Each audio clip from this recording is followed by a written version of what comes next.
सुदर्शन चक्र कैसे बना? विश्वकर्मा और श्रीहरि का रहस्य, सनातन का सबसे शक्तिशाली अस्त्र। क्या आपने कभी सोचा है वो दिव्य चक्र जिसे स्वयं भगवान विष्णु धारण करते हैं, आखिर बना कैसे? जिसने रावण के भाई कुंभकर्ण से लेकर महाभारत के शिशुपाल और कंस जैसे असुरों का अंत किया, वह सुदर्शन चक्र केवल एक हथियार नहीं बल्कि स्वयं एक चेतन शक्ति है। शास्त्रों में इसे सूर्य के समान तेजस्वी और काल के समान अजेय बताया गया है। पर क्या आप जानते हैं, इसकी उत्पत्ति वेदों में नहीं बल्कि एक रहस्यमयी यज्ञ और ब्रह्मांडीय ऊर्जा के संगम से हुई थी, और इसका निर्माण किया था स्वयं देव शिल्पी भगवान विश्वकर्मा ने, पर आदेश आया था त्रिलोक के पालनकर्ता श्री हरि विष्णु से।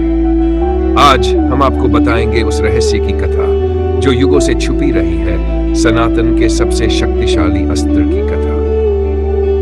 श्री हरि विष्णु और सुदर्शन चक्र का संबंध। संपूर्ण ब्रह्मांड के पालनकर्ता श्री हरि विष्णु को चक्रधारी क्यों कहा जाता है? इस प्रश्न का उत्तर केवल अस्त्र विज्ञान में नहीं बल्कि स्वयं सनातन धर्म के गूढ़ तत्व ज्ञान में छिपा है। सुदर्शन चक्र केवल एक अस्त्र नहीं है, ये श्री हरि विष्णु की चेतना का घूर्णनशील रूप है। जहां शंख उनकी वाणी है, गदा उनका बल, धनुष उनकी दृष्टि और तलवार उनका संकल्प, वहीं सुदर्शन चक्र उनकी क्रिया शक्ति है जो समय, अधर्म और माया की सीमाओं को भेद कर कार्य करता है। सुदर्शन चक्र का रहस्यमयी स्वभाव। इस चक्र की गति इतनी तीव्र है कि इसे चलते हुए देखा नहीं जा सकता, परंतु ध्वनि नहीं करता। यह कटता है परंतु रक्त नहीं बहाता।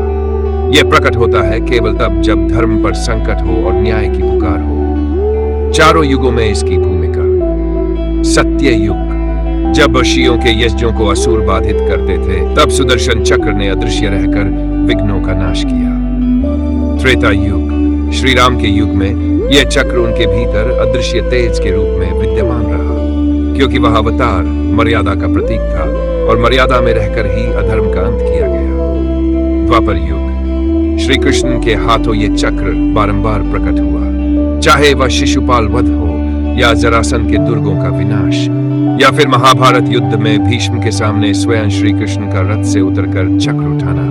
वह क्षण आज भी धर्म और भक्ति का जीवंत प्रतीक है। कलियुग, आज के युग में यह चक्र भले ही दिखाई न देता हो, पर इसकी शक्ति विचार, ज्ञान और धर्म की रक्षा में कार्यरत है। हर बार जब कोई सत्य के लिए खड़ा होता है, वहां सुदर्शन की ऊर्जा सक्रिय होती है। श्री हरि के 5 दिव्य आयुध और सुदर्शन का स्थान।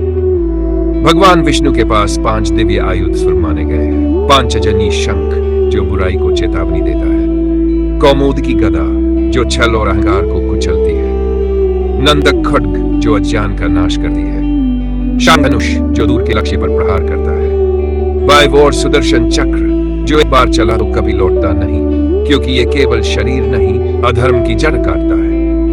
यह चक्र चेतना है, यह केवल घूमता नहीं निर्णय करता है। इसलिए जब कोई पूछे विष्णु को चक्रधारी क्यों कहते हैं, तो उत्तर होगा क्योंकि वे स्वयं धर्मनिरपेक्ष हैं और सुदर्शन उनका न्यायकारी हस्ताक्षर। सुदर्शन चक्र का निर्माण।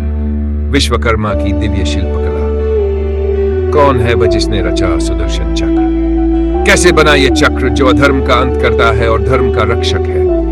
उत्तर मिलता है हमें प्राचीन शिल्प शास्त्र के अधिपति, देवताओं के वास्तुकार भगवान विश्वकर्मा की दिव्य कथा में। श्री हरि विष्णु की शिव आराधना और अग्नि की उत्पत्ति। जब सृष्टि में अधर्म बढ़ने लगा, जब यज्ञ बाधित होने लगे, जब राक्षसों का आतंक ऋषियों के तप को भंग करने लगा, तब श्री हरि विष्णु ने एक ऐसा अस्त्र गढ़ने का निश्चय किया जो न केवल रक्षात्मक हो बल्कि अधर्म को जड़ से उखाड़ने वाला हो। इस उद्देश्य से उन्होंने भगवान महादेव शिव की घोर तपस्या की। शिव प्रसन्न हुए और अपने त्रिनेत्र से एक भयंकर ज्वाला प्रकट की। यह कोई साधारण अग्नि नहीं थी, यह चेतन शक्ति थी जिसमें धर्म, संकल्प और विनाश वह तीनों का संगम था।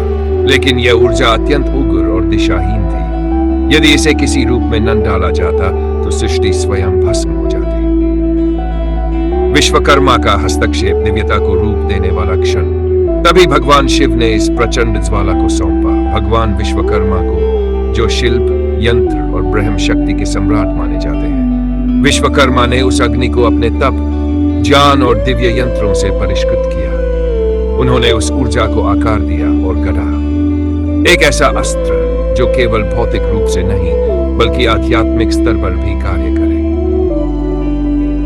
सुदर्शन चक्र का निर्माण, रहस्य और विज्ञान का मिलन, इस दिव्य चक्र की रचना यममाट तीव्र धारों से युक्त की गई।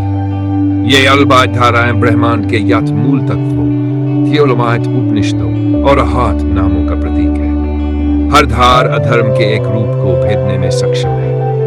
इसका गति चक्र ब्रह्मांड के समय चक्र से समायोजित है, यानी ये केवल एक दिशा में नहीं, हर युग में, हर स्तर पर, हर अधर्मी विचार को काट सकता है। यह चेतनास्त्र है, यानी ये केवल हाथ से नहीं चलता, ये केवल वहां सक्रिय होता है जहां धर्म संकट में हो और संकल्प अधिक हो। भगवान विषय अपने दक्षिण हाथ में धारण किया, तब से वे कहलाए चक्रधारी नारायण, और ये चक्र बन गया सनातन का सबसे शक्तिशाली, रहस्यमयी और अचूक अस्त्र। कैसे इस चक्र ने शिशुपाल, जरासंध और कंस जैसे अधर्मियों का अंत किया? आगे बढ़ते हैं। ब्रह्मांडीय रहस्य और विज्ञान। क्या सुदर्शन चक्र एक क्वांटम वेपन था? क्या सुदर्शन चक्र कोई सामान्य अस्त्र था, या फिर वो एक ऐसा ब्रह्मास्त्र था जिसकी कल्पना आज का विज्ञान भी नहीं कर पाया है? वेदों में इसे कहा गया प्रम्यम परमं तेज सुदर्शन चक्र रूपकम, यानी यह कोई धातु का टुकड़ा नहीं बल्कि तेज का सजीव रूप है, चेतना और ऊर्जा से युक्त एक ब्रह्मांडीय अस्त्र। सुदर्शन चक्र, क्या यह एक क्वांटम वेपन था? आधुनिक विज्ञान के अनुसार यदि कोई अस्त्र प्रकाश गति से तेज हो, लक्ष्य को पहचान कर स्वयं दिशा बदले और सदैव लौटकर अपने स्वामी के पास आ जाए, तो उसे हम क्वांटम इंटेलिजेंट रिटर्निंग वेपन मानते हैं। सुदर्शन चक्र के बारे में शास्त्र कहते हैं यह अदृश्य गति से चलता है, इसे देख पाना असंभव है, केवल परिणाम दिखाई देता है। यह कभी लक्ष्य नहीं चूकता, जिस पर संकल्प होता है वही इसका अंत बनता है, और यह हमेशा लौटकर भगवान विष्णु के पास आता है, यानी इसकी दिशा, नियंत्रण और ऊर्जा स्वचालित। नासा और वैज्ञानिक दृष्टिकोण। कुछ अंतर्राष्ट्रीय वैज्ञानिक संस्थाएं, जिनमें नासा के कुछ स्वतंत्र रिसर्चर भी शामिल हैं, सुदर्शन चक्र को हाइपोथेटिकल रिटर्निंग एनर्जी डिस्क कहते हैं। उनका मानना है कि यदि प्राचीन भारत में ऊर्जा को स्थिर रूप में संग्रहित और निर्देशित करने की तकनीक रही हो, तो यह चक्र संभवतः एक प्रकार का प्लाज्मा बेस्ड या ग्रेविटेशनल डिस्क रहा होगा, जो चेतन संवेदनशील प्रणाली से चलता था। हालांकि ये सब अभी वैज्ञानिक अनुमान है, लेकिन वेदों और पुराणों में दिए गए संकेत इन आधुनिक कल्पनाओं से कई हजार वर्ष पहले लिखे गए थे। ब्रह्मांड और धर्म दोनों में संतुलन लाने वाला अस्त्र सुदर्शन चक्र केवल एक हथियार नहीं था, बल्कि यह धर्म का संतुलक था, जो ब्रह्मांडीय नियमों के अनुसार कार्य करता है। जहां अधर्म अपने चरम पर पहुंचता, वहां यह चक्र स्वतः सक्रिय हो जाता। क्या आप जानना चाहेंगे कैसे इस चक्र ने केवल शरीर ही नहीं, विचार और अहंकार तक का संहार किया? सुदर्शन चक्र की लीलाएं, अधर्म का संहार, धर्म का रक्षक। जब शब्दों से न्याय न हो, जब संवाद से शांति न मिले, तब सुदर्शन चक्र चलाया जाता है। यह केवल एक अस्त्र नहीं, यह श्रीहरि की अंतिम चेतावनी है। शिशुपाल वध।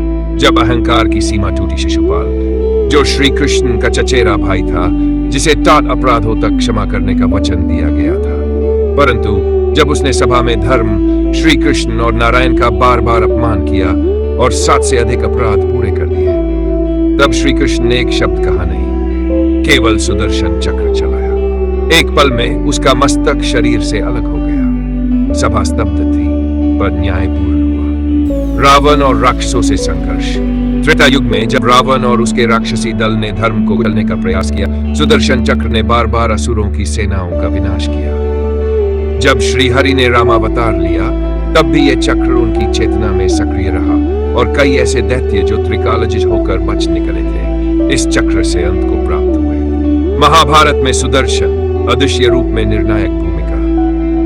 महाभारत में श्री कृष्ण ने स्वयं युद्ध नहीं लड़ा, परंतु जब भीष्म पितामह ने प्रतिज्ञा की कि वे अर्जुन का वध करेंगे, तब श्री कृष्ण ने रथ से उतरकर सुदर्शन चक्र उठा लिया। हालांकि उन्होंने चक्र चलाया नहीं, परंतु केवल उसे उठाना ही भीष्म के धनुष को झुका गया। और फिर युद्ध के अंतिम दिनों में जब अश्वत्थामा ब्रह्मास्त्र चलाने को उद्यत हुआ, तब यही चक्र अदृश्य रूप में अस्त्रों की ऊर्जा को संतुलित करने में सहायक बना। धर्म और अधर्म का संतुलन, यही है सुदर्शन की असली शक्ति। सुदर्शन चक्र को चलाना केवल शक्ति का प्रदर्शन नहीं, यह एक संकेत है कि जब कोई शक्ति धर्म के पक्ष में दृढ़ हो जाती है तो ब्रह्मांड स्वयं उसके लिए मार्ग बनाता है। यह चक्र तभी चलता है जब अधर्म अपनी सीमा लांघता है और धर्म का रक्षक अपने संकल्प पर अडिग होता है। सुदर्शन चक्र, क्या यह केवल एक अस्त्र था या फिर सनातन ज्ञान का वह प्रतीक जो धर्म और अधर्म के बीच की सीमाओं को स्पष्ट करता है? वेदों में इसे केवल चक्र नहीं कहा गया, बल्कि इसे कहा गया चक्र तेजस्विन धर्म समृद्धि, अर्थात वह जो धर्म की वृद्धि करे तेजस्वी हो। क्या यह एक दिव्य तकनीक थी जिसे केवल तप, भक्ति और ब्रह्म ज्ञान के साथ प्राप्त किया जा सकता है, या फिर यह हमारे भीतर की चेतना का प्रतीक था जो सत्य, साहस और शांति के मार्ग पर चलता है? सनातन संस्कृति हिंदी चैनल आपसे पूछता है, आपके अनुसार क्या सुदर्शन चक्र एक दिव्य तकनीक था या आध्यात्मिक ऊर्जा का केंद्र?